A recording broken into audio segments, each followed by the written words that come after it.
Chattisfying. Let's get into it then. So we'll start, as always, with our amazing guests. So, Nave, tell us a little bit about your stream. Tell us all things about the Navelow Nation. Well, I obviously stream on Twitch at Navelow. That's just my handle. I basically just stream a lot of FPS games. I've mainly only been focusing on Apex Legends.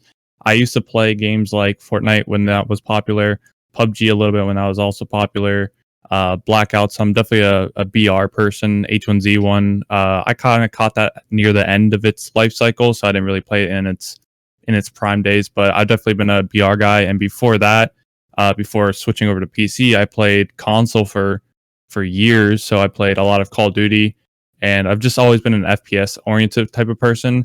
So I've kind of like honed in on Apex Legends. It's really weird because Apex blew up out of nowhere. Respawn Entertainment kind of just released the game just without any word, without any, the game's gonna be coming out in 10 days, it's gonna come out, next month. They just released it and said, everybody have fun with it.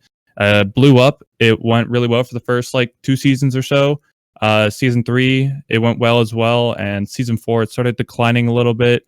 And then COVID hit, which actually stopped a major happening, which was a LAN event in Dallas, in the US. So it really halted the whole competitive scene, which was highly on the rise. And me and my buddies were all going to get a place, go to it. We had the place booked and everything, and it just kind of got canceled within 5 days of it actually happening. So some of the players actually flew out to Dallas just because they didn't have any word from Respawn Entertainment saying hey, our events could be canceled, don't come. So it really halted that. And then it's kind of been back on the rise now. Prize pools have been going up. There's a lot more tournaments happening. So Apex is definitely back on the rise, but it's a nice community that I know quite a few people in, and it's just a nice little home. So that's kind of where I've been sticking. So I stream that on Twitch. I also make a lot of YouTube content on it. I also run a Apex Legends oriented kind of podcast where I just invite some of the biggest names onto the podcast to talk about different things. I make videos for people who are big named in the community. Say if XQC still played Overwatch, I would make a video called How XQC Really Plays Overwatch, and it would kind of be meme oriented, funny clips. I would have a montage in it. So I just kind of make a bunch of different diverse content, but it's all kind of directed towards the Apex community with itself. Oh, fair play. I like that. So you got to say that the Apex is where you're hooked at the moment. Then there's no other like the Escape from Tarkov thing or anything like that. It's pretty much you are Apex boy right now. It is 100%. It's sad because I really want to play other games, but Apex just has this thing. It's indescribable, but every gamer knows it. It's that one game that you fell in love with, and that game does not compare to anything else you play. Yeah. And for me, Apex, the movement in it is just phenomenal. It's the best game that has it's the best movement game that I've ever played. I've tried playing Warzone, but it's just so clunky and it's just so the movement's just not as slick and smooth. You can do a bunch of wall jumps. You can jump pad off something. You can grapple off something. There's just a lot of different movement techs that you can do. And obviously at the end of the day, to be able to kill somebody and to win a game, you have to shoot straight, right, with your gun. But there's so many different aspects to the game that a lot of people overlook that you can really hone in on, and how do I say it? You could be so unbelievably good at having good movement that you're unkillable in a sense. It's so that fluid then. Yeah, there's just so many different aspects to the game that doesn't make it just a shooter, but it makes you it's like a sandbox, but in a BR form. There's so many things that you can do, but at the end of the day, it's still a shooter, and I just love the format of it. No, fair play. I mean, it's a game that I've seen a lot of people play, but I've never. I say I've never. I mean, the last proper shooter I played was probably Bad Company 2, because I'm that old. you know, when it originally came out and stuff. And Yeah. and I loved it. That was a great vibe. It was very smooth to play and all that kind of stuff. And I've tried like that Warfare one that came out recently, and I can completely agree. I've had fun with it. It's all right. If you don't take it seriously, it's okay. But yeah, I can see what you mean by it being a little bit clunky stuff. You feel heavy as a character, and I feel like they put all the because you having all the gadgets and gizmos on, it kind of makes sense. It doesn't feel as smooth as a game should play, because a game should feel slightly unrealistic, in my opinion. That's how I agree with that. Superhuman when we're playing games. I've done a couple of. I mean, I was in the H1Z1 days as well, because I did the when it was just like the survival thing, and they had their King of the Hill that got nabbed by PUBG and all that kind of stuff afterwards, and all that kind of stuff. But I was around that scene, and I quite enjoyed that scene. That was kind of a laugh, really. I love that stuff. But I've wanted to try Apex, but there's been a couple of things that I've had issues with. One was like the performance of my PC, but luckily I've upgraded, and it's one of those I've upgraded and I completely forgot to get back to Apex to try it out. And the other thing is that it's been out for a little while now, so I feel like a new player coming into the game would be kind of like shot to shit, essentially. Because there's a lot of experience on that game now.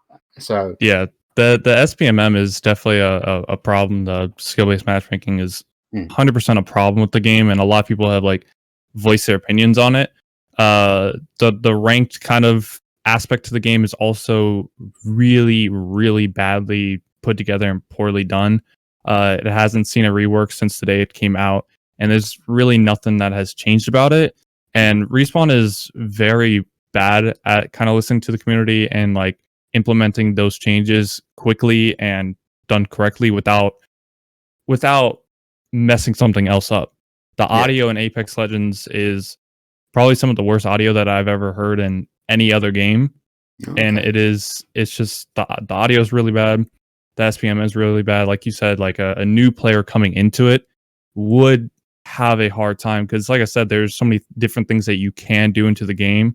So it's not like, if you're a good shooter, yeah, you'll do good, don't get me wrong, but there's so many different things in the game that like a new player coming into it will have a difficult time, because like I said, there's just so many different things going on and so many different things that you can do, that's just going to be hard for a new player to be able to focus on doing all those different things at once. Yeah. I mean, it's kind of cool. I'm the kind of guy that likes to go running in, spraying and praying on a DPS character that has no like armor at all. I'm literally just like, yeah, and I'm just like dead on the floor, and then the rest of my team takes the kills. Spraying and praying. How I like to do it. So yeah, I'm a spray and pray kind of guy in every manner, including in real life, by the way. Yeah, including real life. Yeah, I did one recently, to be fair. It was like a few hours ago. But no, I like that kind of stuff, and I feel like, because Apex is, if I remember right, isn't it a team-based thing as well? Isn't it like 3 people or something? Yeah, 3 people per team. So I would be absolutely friggin' useless unless they just say, Hippo, just stay back for at least half an hour, and then we'll be with you. All right. Once we've killed everyone, come out and play. You know. So I wouldn't want to impose that on my friends.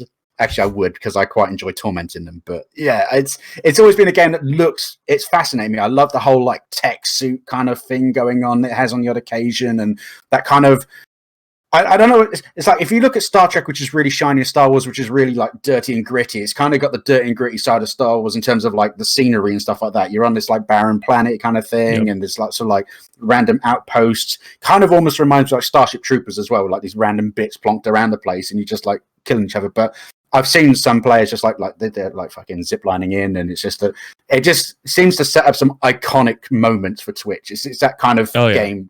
You know, you get those once in a lifetime opportunities when you come in and just like spraying all the way down and killing everything. And yeah, I like that kind of style. But I think like if I went on it, it would literally just be a kill fest on me, which I'm quite happy with. I'm happy to help others. It's okay, even if they're my enemies.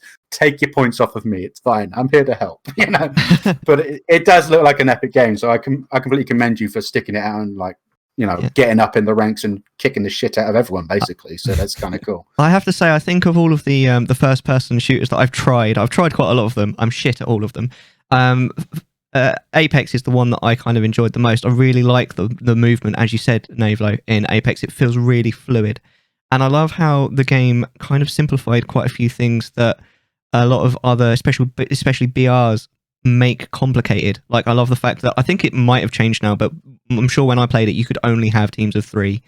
And you always, you know, basically the game always starts exactly the same.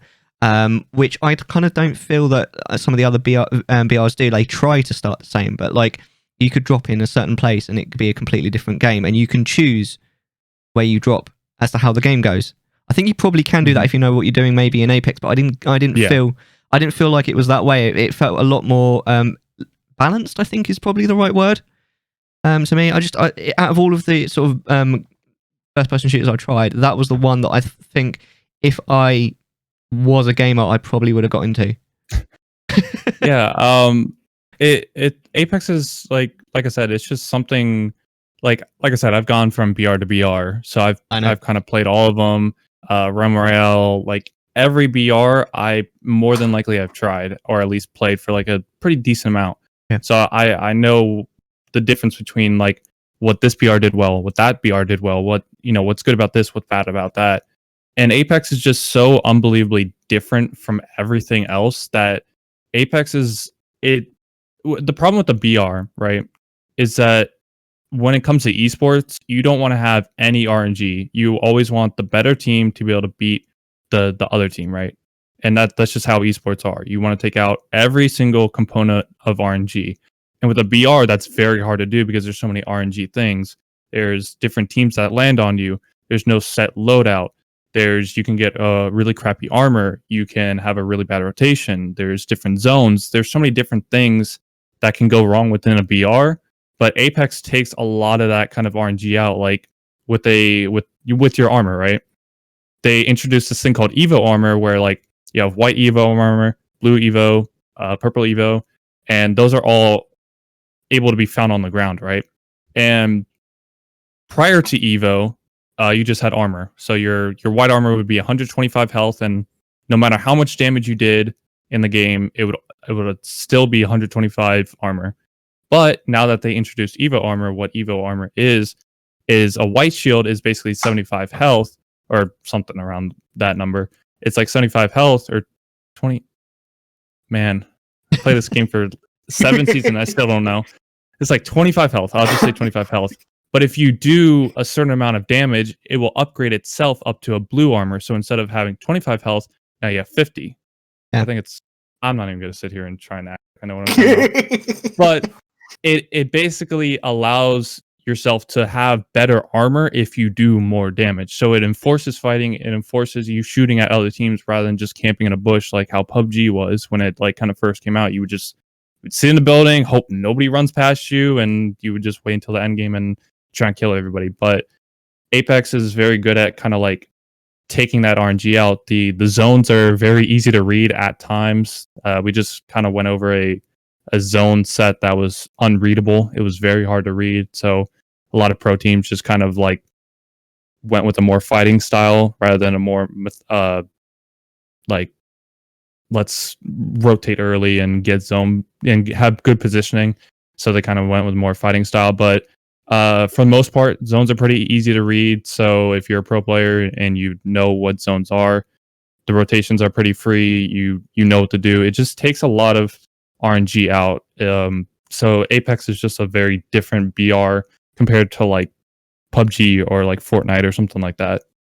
Okay. Do you do any like other games, like just when you feel like maybe not playing Apex for a bit on stream? Do you do any sort of like, I don't know, like kick back and relax games at all? Or are you more pigeonholed into that whole like shooter scene and intense gaming kind of thing? I used to play something like Overwatch. I mean, that's still like necessarily a shooter, but it sucks to say, but Apex really ruined every other game for me. I played over 10 years of Call of Duty, and I can't hop back on the game because it's just not Apex. No game compares to Apex, and it's just sad. I actually cannot have fun on any other game right now. Wow. It's good that you found a game that you're like proper into though, because I find that nowadays with so much choice that's out there, it's very difficult to find a game to be like truly comfortable and play for a long time on. There's a lot of Yeah. I find a lot of games nowadays are very throwaway society kind of stuff. You know, you play it for a few hours and you fuck it off and This is forgot a you guy even that plays played World it. of Warcraft, and he's saying that. Yeah, no, but I still play World of Warcraft now because it's my go back to game. Like I'll play lots of different things. Like when I first started streaming, Minion Masters was my thing, which was a little like trading card game, but you place them on a battlefield and watch them fight. It was kind of cool.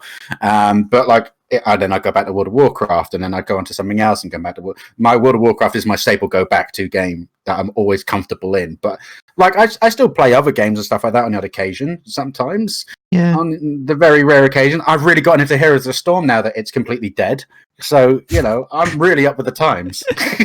Yeah, I kind of thought maybe that might be how you'd treat Apex, Navelow, is sort of keep going back to it, but play other games. But if Apex is your jam, then Apex is your jam. That's really cool that you've found one game that you're really into. Because I remember last time we did the interview, you had like, what was it, 4 or 5 different VRs that you were sort of playing, and you were trying to give each one roughly equal kind of time, and you were sort of deciding which ones to drop and all that kind of thing. And it was interesting times. So being able to sort of like decide, right, this is my jam now. That's really good. So what's your least favorite game that you've streamed then? Oh wow. Tales from Borderland. It's like a playthrough game that's kind of like it's a story time game, isn't it? Borderlands. Yeah. It's a Telltale It's one of series the- thing, wasn't it? That's right, yeah. Yeah. Yes. So my one of my viewers named Speedlabs, he actually gifted it. He gifted the game to me so that I could play it because it's something that he really enjoyed and he wanted to watch me play. So he gifted it to me, and I just played like a couple of episodes on stream, or episodes is like a level. So I just played a couple of those, and I've never ever been a story kind of game driven oriented person. Like the most story thing that I can really get into is Pokemon, and that's that's not even like story driven. But Pokemon is a whole different tier. It really is. It's Pokemon, man. If you don't like Pokemon, you're not a gamer, bro. So it's just like, I'm not a story driven guy, and I did have fun playing it at times because it was just like fun to see how he reacted. It was kind of nice to see like what a story oriented game is, because I never really played them. But it was hard for me to even hover over the game when I wasn't streaming. I couldn't play it. I just really couldn't. I was never invested into it, is the best way to say it. Okay, that's awesome. I get that. What about a game that since we've last spoke that you've enjoyed but your community has just not liked and maybe have dipped somewhat? Overwatch, definitely. I personally don't necessarily play Overwatch all too much anymore, but I still love watching it. I love watching clips of it. I think the game is amazing. I think the esports was pretty decent. It's been on the decline because of a multitude of reasons, but I think the skins are great. I think that the way they do a lot of different things within Overwatch is fantastic and should be implemented into other games like Apex. But it's just not. It was very hard to switch from like Call of Duty hardcore shooter to PUBG hardcore shooter, Fortnite. I'm not gonna say hardcore shooter because that's Fortnite. But it was hard to switch from like a hardcore shooter kind of like viewer base and then switch them over to Overwatch, where it's just like, a mercy left clicking on somebody, and it's not necessarily the same. So it's hard to take a story time viewer base and switch it to a hardcore shooter game, and everybody we all love it. It's very hard to do that. So I started playing Overwatch, and I thoroughly enjoyed it, but my viewer base didn't. So it was just kind of like I'll stream it here and there. Yeah, I've had similar experiences with that as well, to be fair. Everything dips. The only way I've been able to have anyone retain is just do like a rotation of people coming in to play with me and carry me through it all. Yeah. Because I'm the guy that runs in like a fucking junk rat and just like, okay, you've done it now. I'm done. There we go. Bye-bye. See you later. But no, it's a struggly game. It really is to stream in. I have to say, with Overwatch, I've mentioned this before, but I think it's a great game. But as someone who joins streams primarily for the streamer and not so much for the game they're playing, I hate Overwatch streams. I actually kind of avoid Overwatch streams because Overwatch is such an intense game, and there's no downtime in that game whatsoever, that you can't have a conversation with the streamer if they're playing Overwatch. It is impossible. I have tried multiple times. It's just, it's like it's a struggle uphill. So I normally just don't try, because it's like, well, if they're playing Overwatch, I'm not going to be able to have a conversation with that streamer, so I may as well not bother. I'll go talk to someone else. You know what I mean? Because it involves so much focus all the time. Like in most BRs, especially, I know it's not a BR, but in most sort of first-person shooters, especially BRs, you get a lot of downtime where you can speak to chat. You know, in Apex Legends, for example, you've got the whole time you drop in, and there's times where you're just traveling from one place to another where you can check chat and you can have a chat. But there's no downtime in Overwatch. So the only time that you get is when you die, which I've noticed a lot of Overwatch players don't seem to check chat when they die. I'm guessing because they're probably still thinking over the fight that's just happened. Or between games, which could be like, 15, 20 minutes down the line. So I think it's a great game, but I don't think it's a great game to stream. And that goes across the board for everyone. I've never seen a good Overwatch stream, to be honest. Anyone. That's a really fair take, because like like I said, when I streamed it, I had that same problem where for one, I'm not necessarily the best at reading chat. I'm still trying to get better at that, but especially during Overwatch times when I streamed it, I had a very, very hard time reading chat and like keeping up with the conversation. Like there would be, I'd get into a fight, the fight would be over, I'd die, and then I would check chat, and then there's 20 new messages. I wouldn't be able to keep up with the conversation. Even if I did read the chat, I couldn't actually be invested into what they were talking about, because I didn't know what they were talking about, because there were so many different things that went on from when I died, or when I started, to when I died. So I could definitely see where you're coming from with that. And that's, I personally don't watch Overwatch streams as well. I kind of just watch the, best of kind of clips of like this week or that week. So I could definitely see where you're coming from with that standpoint. Yeah. And I agree with it too. See, that's probably where I'm going wrong, because I spend too much time looking at the chat. That's probably what I'm doing. That's why I die. It's not because of my skill. It's because of chat. Damn chat. Maybe it's both. It's definitely both. It really is. So, Nave, I want to talk a bit about last time I interviewed you. I looked it up. It was May 19, so it was actually nearly 2 years ago now. Now, in that interview, you said your plan for the next sort of year go ahead. You said you were going to take a year out of uni. You're going to have a part-time job, and you're going to try sort of basically streaming full-time and see how it goes. Mm-hmm. How did it go?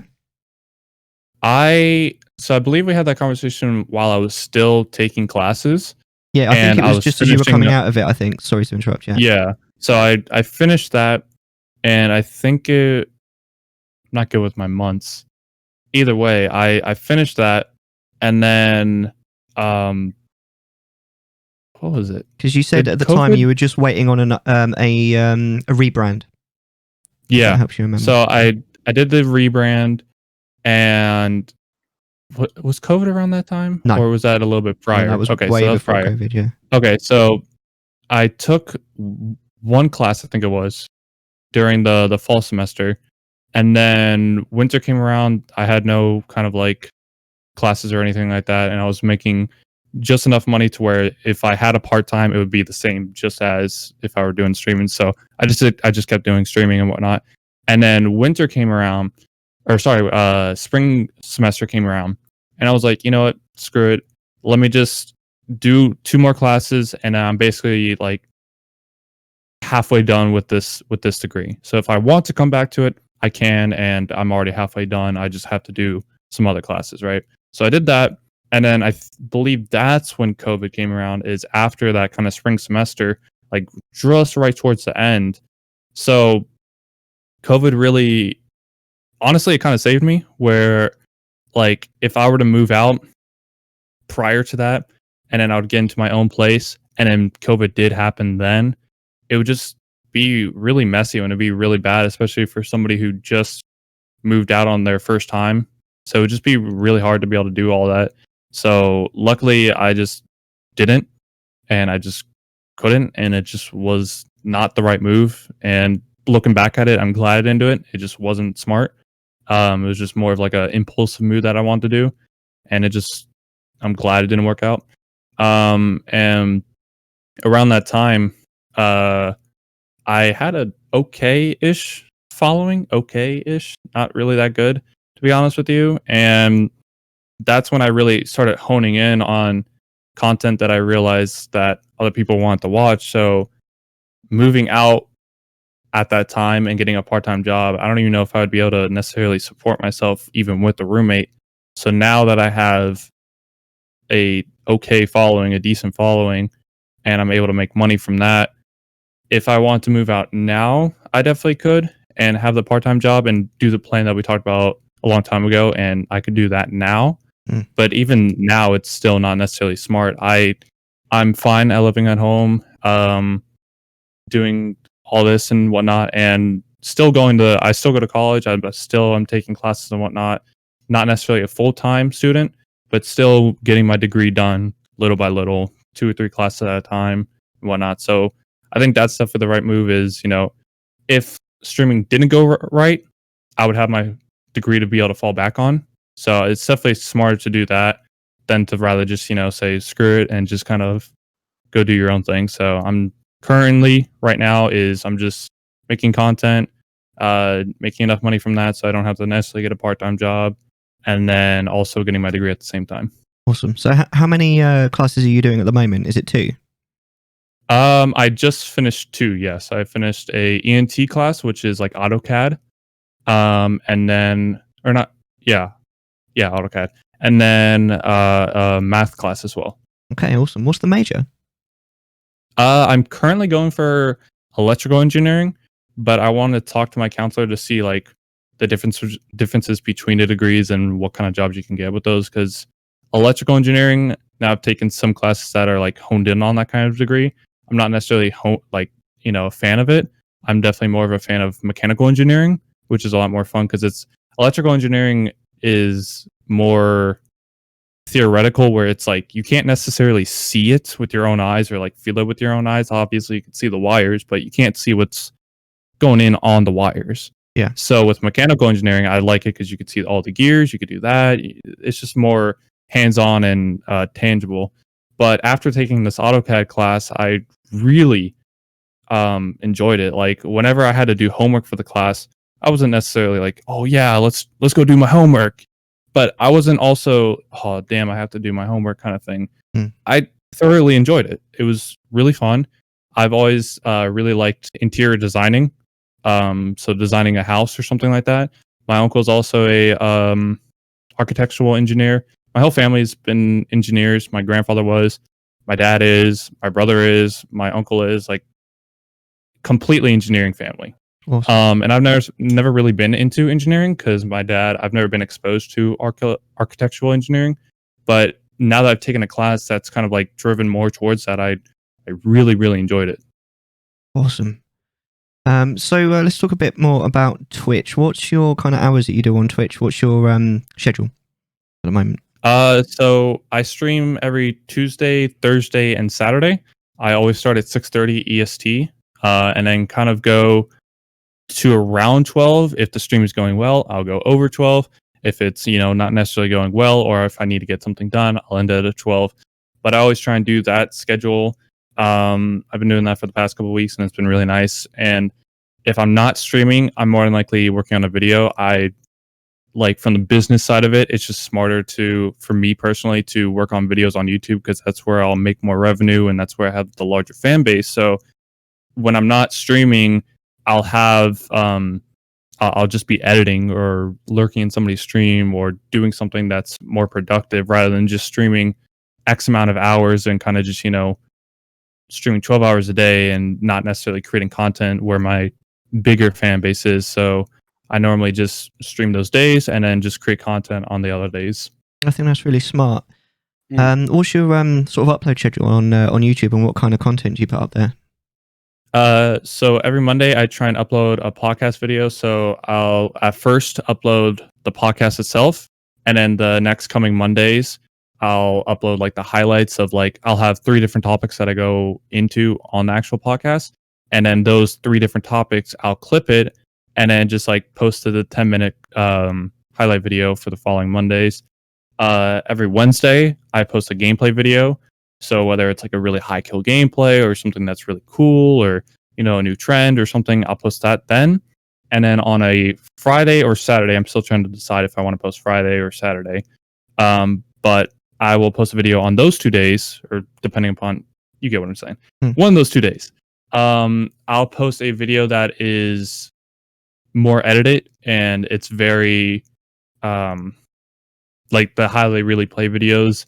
Those take hours or even days, to be honest with you. It takes around like 50 hours just to be able to complete one of those videos. So the really highly edited videos I'll post on like a Friday or a Saturday, and then that's kind of my upload and stream schedule.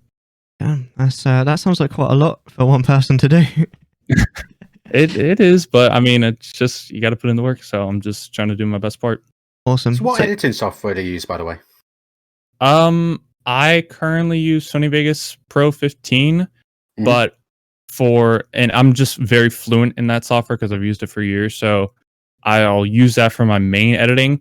But if it's something very like hard and very, you have to be pixel perfect, I'll use Premiere Pro, just because the Premiere Pro is better than Sony Vegas 1000%, but I'm just not necessarily as fluent and as efficient in it as Sony Vegas. So for the more pixel perfect kind of things that I have to do, or like tracking somebody or masking something out, or any kind of green screen or anything like that, I'll use Premiere Pro, and then I'll just export it and then put it into Sony Vegas. But I use Sony Vegas and Premiere Pro. Gotcha. Nice. And you mentioned a podcast. What's that about? It's just very Apex Legends oriented. It's just so for the first episode, for the pilot, I basically just invited my friend Sorkobi on. He just left SOAR, which is a pretty decently sized team. He used to be their talent manager. So we really talked about how and he also creates merch. So we talked about like when a content creator should create merch, what merch is good and what merch is bad, what sets your merch apart from like any other competitor, and where to do it and how to do it. How to join a team, what you should put on your resume if you are looking to join an organization, and what they're looking for, and kind of like how to set yourself apart. And then we also talked about controller versus MNK, because that's a very massive debate within Apex Legends. And he's played on console, he's played on PC, he's played on controller, and he's played on MNK. So he has the full range, and he has all the information. So I kind of asked him about that. So it's just very Apex oriented. And if I were to invite like a pro player onto the show, we would talk more about like the pro scene rather than the content creator side of the whole game. But it's just very Apex oriented. Just anything that I have a question about, or that I think necessarily that people would want to listen to, I would ask them that and just go from there. Nice. That's awesome. So talk to us a little bit about these tubs in the background. I know what they are this time. G Fuel. They are G Fuel. Are they empty? They are G Fuel. Most of them are, yeah. I think just 3 of them are not. This one, and this one. Right. All the other ones are completely empty. I've just been collecting them for years, Fun. for literal years. Like this bottom right-hand corner one is so unbelievably old that it's not even packaged the same way. Using Sneak. I'm Team Sneak, I'm afraid. Yeah. I have wanted to try Sneak. I've heard that their stuff is a little bit less powdery whenever you mix you should it up. try it. It's really nice. Oh, yeah. Oh, nice. Wow. Nice. And here I am with nothing. I drink water. Hell yeah to the waters. Yeah. And I'm the fattest fucker here. This is ridiculous. I see. This is where I'm at. I'm going to have to fuel it with a bit of Sneak on the side then, I guess. What's your favourite flavour of G Fuel? Oh, dude, that's a hard question. Not because I don't know, but because they don't make it anymore. It sucks. No. It's peach mango, and I believe that they have something called Sonic Peach Rings, which I've never tried. It sounds similar, but I don't think it would be the exact same, unless they actually just completely rebranded it, But they don't make peach mango anymore, sadly. I also personally love kiwi strawberry, which they just brought back for the Christmas season. So they kind of made it like an ugly sweater thing. They just completely like stripped the name of it and just slapped on Christmas stuff, which is it's whatever. It's just the same thing. But those are like the kiwi strawberry one is seasonal, so I'm assuming after Christmas you won't be able to get it. Peach mango, I don't even think that's a thing anymore. So if I had to choose what's my favorite flavor that is still available, it would probably be guava, which is weird because I've never heard of guava. I've never tried a guava. I've never seen a guava. It's just something that sounded interesting to me. And I believe it's a South American fruit, and it's very tropical. And I'm a very big tropical fan of anything that's related to that. So I tried guava, and it was absolutely amazing. It's like something that you've never, ever tasted in your life before. And I've heard that like each guava itself, the fruit, or I think it's a fruit. I hope it's a fruit. It is, yeah. Each one of them tastes completely different from another one, which is mind blowing to me. It's the same thing, but it just tastes different. So guava is just fantastic, and I'm in love with it. Amazing. All right, well, pretty much finally, I think I'd be remiss if I didn't mention, because everyone's going to be asking, the sort of glove things that you've got on, Nave, are they for like carpal tunnel, or are they just visual because you like the way they look? No, I hate the way they look. So it's very, very cold in my basement, and I'm personally from Florida. Yeah. So I'm very heat oriented. I love the heat. I don't necessarily love humidity, but everybody hates it, but I don't even mind it. It's nice to me. So I'm very like I'm somebody who loves to wear like a sweatshirt in the summer when it's 90 degrees outside. I'm that kind of guy. So it's like 60, 65-ish degrees in my basement. Does anybody know that in Celsius? Cold. Cold. It is cold. It's cold. It is cold. It's just very cold in my basement. So I have a heater pointing at my feet. I have some slippers on. I have socks on. I have long pants on. I just can't play with anything long sleeve. It just doesn't work for me.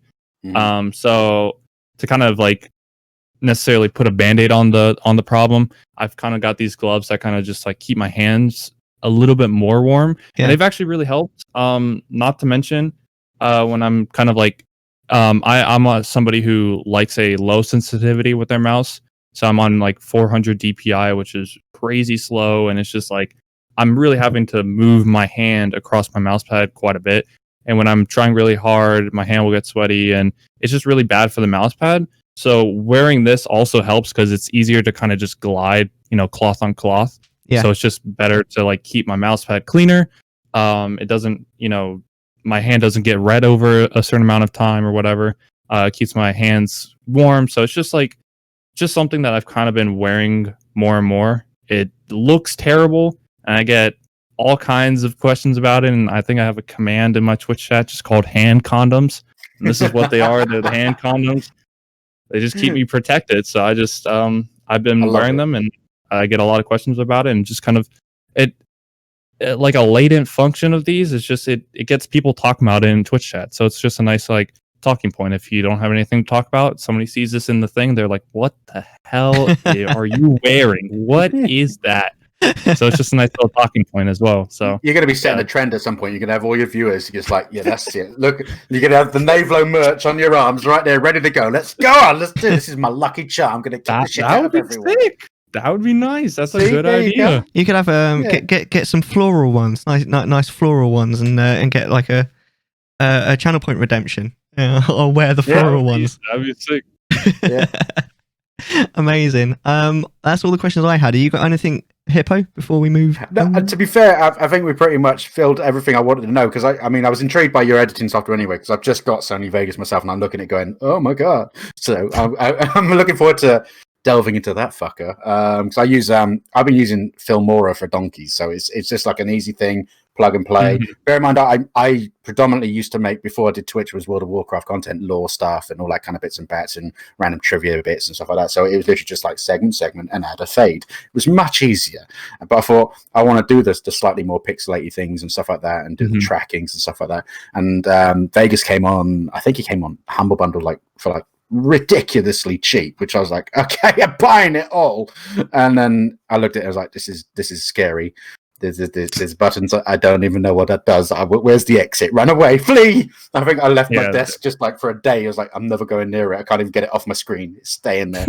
But no, it's interesting to know these kind of things, because I'm a firm believer that putting extra content out there, but even though you got the bigger base in YouTube, the fact that you still go back to that and still update that with fresh content, as well as like, you know, your highlights and bits and bats like that as well, it's really nice to see that you're kind of melding both together, which is nice. But my question for you on that one is, do you find much of your YouTube viewer base going to your Twitch and vice versa, or are they completely separate entities for the most part, you think? For the most part, they're separate entities, which is really weird, but it definitely bleeds through here and there. Like, people who comment, like, I'm somebody who's a firm believer, somebody who's a firm believer in trying to respond to literally every single comment that I have ever gotten. Like, if you go back to like my videos I made literally 6 years ago, I can almost guarantee you that I've responded to those comments. I try my best to respond to every single comment that has ever been put on my channel. There's some that I'm going to miss because it's just getting harder and harder as time goes on. But I'm somebody who responds to a lot of different things, and I can see who comments, and I can see who also comes to the Twitch chat. And it's very easy to be able to like connect the dots on like who comes here and who comes here. It's definitely very hard because Twitch and YouTube are very different platforms. Twitch is something you kind of just stream yourself. You get to see all the fails, you get to see all the mess ups, you get to see this, that, and you get to see everything, right? But YouTube is something that you're supposed to be editing. You're supposed to be cutting all that dead space out. You're supposed to do this, that, and the other. So it's very hard to have some people who pretty much only watch YouTube, get them and convince them to come over to my Twitch and be like, hey, I'm streaming. I know you like my content. Maybe you'll like it on Twitch. And I'll have people that come out and be like, hey, I watch your YouTube channel. I really like it. And they'll stay in for like 5-10 minutes and then they'll just leave. And I don't necessarily have a problem with that just because, you know, they watch me on YouTube. I don't necessarily need them to watch me on Twitch as well, just because I know that they're completely different platforms and they're completely different media sources, that it's just like, I can't be mad at somebody who's like, hey, I don't really like Twitch, but I love your YouTube, or vice versa. So I can definitely see and notice the people that come out to both. And I can tell the difference between somebody who just comes out to one and or who comes out to the other. But it's just definitely not an issue. I've been thinking about switching, not necessarily switching, but trying like a week or two or like a trial run of streaming on YouTube to see if that would benefit me in any sort of way.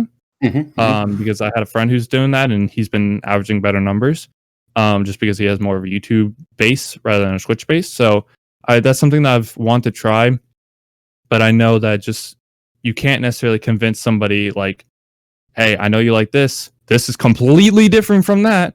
You'll love this. Yeah. It's really hard to just like convince them otherwise, you know? I've also found that there's been I mean, I wouldn't say all of them, but there's been quite a decent majority that I've had coming and going from Twitch that do not like YouTube, which is very strange because I quite like both platforms. It's kind of nice. The more content for me, the better, you know. And to be fair, what I watch on YouTube is completely different to what I would watch on here anyway. Yeah. Because on Twitch, I enjoy having conversations and you know, making dirty jokes at Mellar to make him laugh when he's trying to concentrate at a game and stuff like that. You know, I enjoy the interaction. Whereas if I want to watch YouTube, it's usually like this, telling a story, or it's like lore details and stuff like that. So I can understand the search parameters are different on that one, which is cool. But it's just kind of shocked me the amount of people, because I was talking about this. I did my first stream of the year literally on January 1st. And Twitch had a hissy fit, and just like everything was going wrong and breaking. And I think you were there for that, Mels, right? Yeah, I was about that day. Yeah, and I just thought, this is irritating me because there's so many different things that happen. Little bits here, little bits there, latency issues, all that kind of stuff. So I thought, I'm just going to try YouTube one day and give it a go. And then I had a lot of people going, I'm never going to watch YouTube live. And I'm like, but ultimately, I don't think you've got a chat room. You've got some random emote things that happen that people like to play with emotes. It's fine. You have a subby thing if you want to do the subby thing. There isn't that much difference for the streaming perspective as a viewer, I don't think. It's just literally one's red, one's purple. That's I've never really understood that. Really. I don't know. I think there's a lot that Twitch now does provide. It's taken them a long time to get there. But there's a lot that Twitch now provides that a lot of other platforms don't. I think people kind of get make a home in Twitch. Even people that don't stream and just watch. And to then kind of sort of unhome them, unseat them, and say, hey, go to YouTube. To do something you wouldn't normally do on YouTube is quite difficult, because you'd normally wouldn't watch live content on YouTube, especially if you're a Twitcher, you know? I was just going to say as well, I think the type of, what Navelow was saying, the type of content that you watch and the reason why you watch it, like Twitch compared to YouTube, generally, I think most people watch Twitch for the interaction. Not everyone, obviously. There's loads of people that just sit and lurk to watch the game, or the streamer just being a tit, for example. And that's absolutely fine, and that's brilliant. But I think quite a lot of people go to Twitch for the interaction, and then they'll go to YouTube for the content, as in, the game that's being played, or what the guy's talking about. It's a completely different kind of interaction between the two. I think a lot of people do see them, as you obviously do, as separate entities, and you wouldn't necessarily want to, I think the users don't necessarily want to, cross-platform in that way. Yeah. Even though we might want them to. I know Soda Pop, and I'm assuming that you guys both know who he is. Oh yeah, massive person. He streams on Twitch, and that's basically all he does. And he has a person who literally runs his YouTube channel. This I've heard this story multiple times. This one Twitch viewer came into Soda Pop in the stream and said, "Hey, I love your newest video." Soda Pop was like, "I uploaded." He literally does not know anything that goes on with his YouTube channel. He does not pay any mind to it, and he just pays somebody hey, you upload what you want on that channel of me. I'll give you a split. Call it a day. So it's just, they're completely different entities. I think personally they could work in harmony, but it's like you were saying, it's blue versus red. Yeah. It's kind of like the whole PS4 versus Xbox thing. It's like, we all know it's the Wii. The Wii, baby. Saying this to an FPS streamer. No, you can do it with the controller. It's fine. Yeah, Wii Sports was amazing. I can't say, but it's just I don't understand. I understand where you're coming from. I don't really. It doesn't make any sense to why a Twitch streamer wouldn't like a YouTube stream. It's obviously there's some minor differences, but at the core of it, it's the same exact thing. Same thing. It's just like PlayStation versus Xbox. You have a controller, you have a console, you're capped at some odd frame rate. There's some differences between the processor, the GPU, or the RAM, or the hard drive. But all in all, at the core, it's the same exact thing. I think it's just more of I'm loyal to this. It's what you get used to, isn't it? Coke, isn't it? Yeah. It's like a Pepsi Coke thing. It's just what you're loyal to. And I agree with what Mellar said. I think it is taking Twitch a unbelievably unfair amount of time to be able to do what they should be doing, all in all. And I think Twitch is just the better streaming platform, period. It's very hard to be discovered on it, and that's just how Twitch is. It's not necessarily Twitch can definitely do different things that they haven't done yet to be able to help with that problem, but it's not it's completely Twitch's fault. There's just so many people streaming. There's more people streaming than there are people watching. Obviously, that's probably not true, but it's just so close that it's just very hard to be able to grow on doing something like that. So I think personally for me, which is a reason why I want to try YouTube streaming, is personally for me, since I have more of a YouTube base, people will get the notification, hey, I'm live, and they might come in. So I think personally for me, I might work out better. Who knows? I'll have to try it. But I think it's just definitely a very personal thing. It'd be kind of interesting to see the comparison data between the two. Yeah. Yes, it really would. Yeah. I agree with Let's what do it for science. Fuck it. I I'll agree get the with spreadsheet out. I agree with what Beaner Ben said. Sorry, Beaner Bean in chat.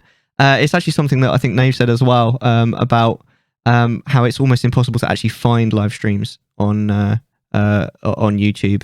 It's actually really hard to actually find the content that you want. Whereas at least on Twitch, it's relatively easy to at least find the game that you want to watch.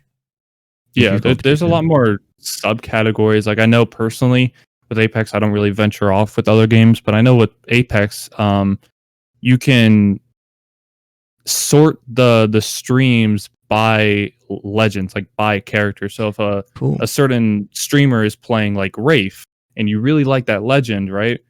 You can click on a button and Twitch will sort the all the streamers by playing that certain legend. So there's definitely ways to be able to be discovered.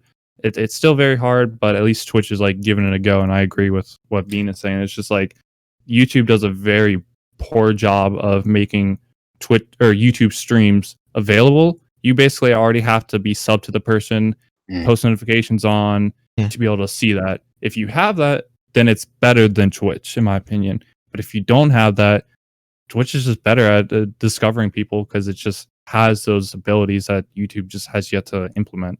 For sure. I get that. Plus, I found that with YouTube, you seem to have to make a thumbnail for going live, which is very bizarre. Oh, yeah. What is that about? Why can't I just have my pretty face? It's okay, honestly. I don't need anything else. It just irritates me, bloody thumbnails. Sorry, all right. Rant over. You've been very ranty today, Hippo. Are you okay? Yeah, I had a Coke Zero, so I'm pretty hyped on caffeine and hate the world. So it's all good. It's all good. Chattisfying.